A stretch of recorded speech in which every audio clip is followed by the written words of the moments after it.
I'm here with Sydney today. I'm so excited that she's willing to share a little piece of her story.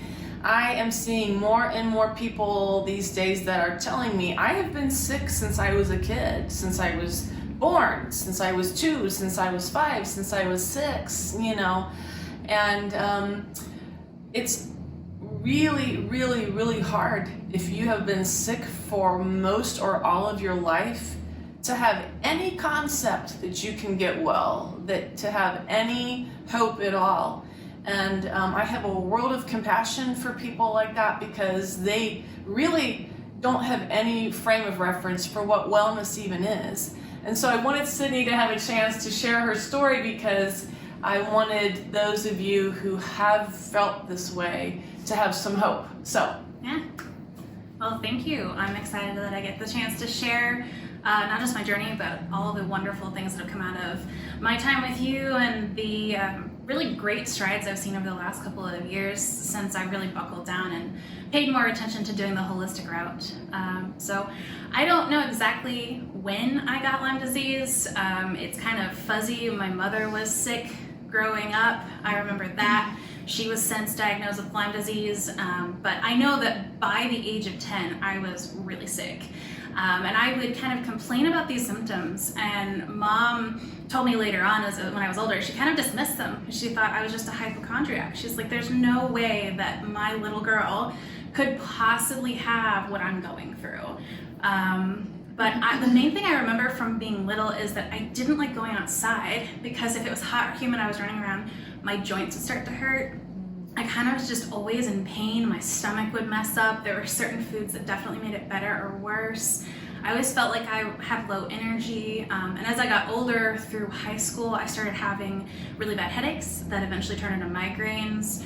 I don't know to this day whether I actually have ADHD and chronic depression with anxiety or if that's a side effect from Lyme disease, because I do know when I was treated for those things, all of those symptoms improved, but it has persisted over the years.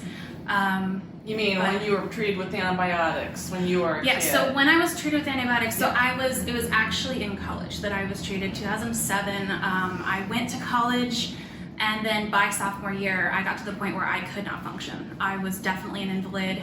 Got to the point where I was suicidal, only time in my life, because I'd had suicidal thoughts, but there was a time where I was just like, I don't want to live anymore. My mom's like, I'm bringing you home. So they brought me home. She took me to her chiropractor who had Lyme, had connections with one of the 2 doctors at the time. And around this was early 2000s, that was treating Lyme disease holistically, but also with antibiotics in Pennsylvania, and took me in. They were doing the tests where they test your blood once a week for every 10 weeks, and I didn't even make it to the end. I did test positive, both blood and urine, for Lyme, but they gave me a clinical diagnosis. They were like, we want to get you started, because I was beginning to go blind. My vision rapidly dropped. I was having migraines all the time.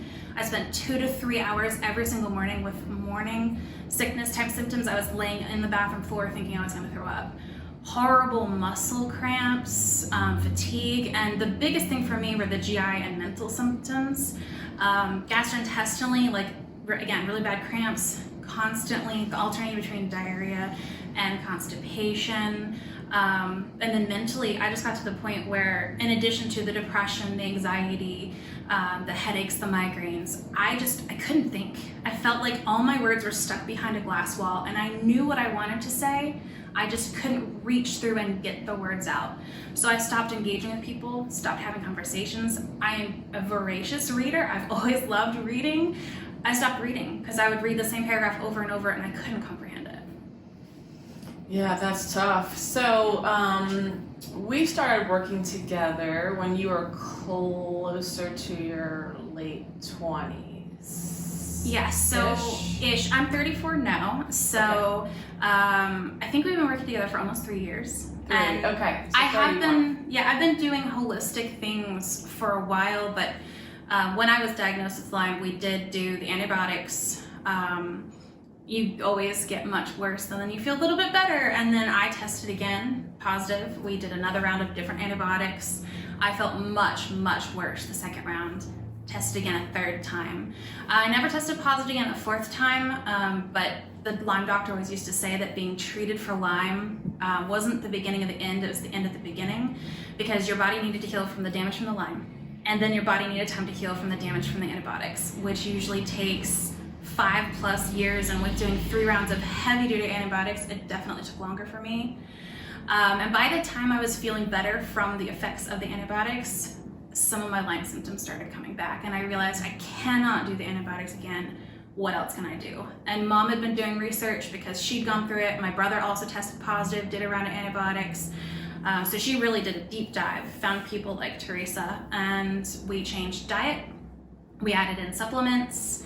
We know that Lyme really hates heat and exercise, so we started doing saunas and trying to exercise and have a lot of Herx reactions, which makes you want to do less. But gradually things started to improve, but I really wasn't seeing progress. I was kind of in a holding pattern. And then that's when we moved here, and Mom was referred to you and started seeing some positive improvement, and so she brought me in and we went from there. Yeah. And so, I know you're doing much better now. Much better, yeah. And if you could give just a short word of encouragement to someone like yourself who has been suffering for their entire life, what would you say to them? Absolutely. I'd say don't give up. I feel like with Lyme, it's really easy to feel like there's no hope, because there's some days where you're almost normal and there's some days where you can't function at all. And unlike a more recognizable diagnosis like cancer, where you have people surround you and they're like, okay, you know what it is, you know the traditional treatments, I will bring you food, I'll help you out. Lyme is one of those things that even family members don't get. They don't understand that, it changes and your symptoms ebb and flow, and particularly when you have co-infections like parasites or Bartonella, it's really hard to know what you're dealing with, but you can get better. And that's my main thing. Is there was a period of time where I wasn't functioning. I did not have a social life. I was always in pain. I was taking 3 or 4 doses of over-the-counter pain meds a day. I take pain medication maybe once or twice a month, if that. My migraines are almost completely gone. My headaches are significantly improved. My gut and mental stuff are still there. It will flare up if the mold is high or I'm really stressed. But day to day, it's just something that, rather than consuming my life, it's kind of in the background. And I've noticed that, it's kind of like climbing steps. You'll improve a little bit, and then you'll have a flat period, and then you'll improve, but it's a gradual incline. So I'd say, compared to where I was in high school, or even just when I moved here, probably a solid 60 to 70% better. And that last 30% seems to be taking longer, and I think that's because we've worked our way down to other things. We're having to kind of shift our focus, but it really gives me the hope that instead of just accepting that, okay, I can't hold a full-time job. It took me 8 years to graduate undergrad, and I am starting graduate school in the spring. Never thought I'd go back to school. Okay. So it's just this feeling of, okay, I can have maybe not a normal life, but it doesn't have to be my status quo. It can be better than that. I can have something to look forward to in the future, and it really gives me the hope every time I have this breakthrough, and I'm like, you know what? I can actually envision a future where I'm symptom-free. And if you'd asked me that 4 or 5 years ago, I probably would have given you a polite, dismissive answer, because I wouldn't have believed it. It's really hard when you've lived your entire life being miserable, being sick, being different, not being able to do basic things, beating yourself up for not being able to do those basic things, to believe that you can get to a point where you're functioning at a high level.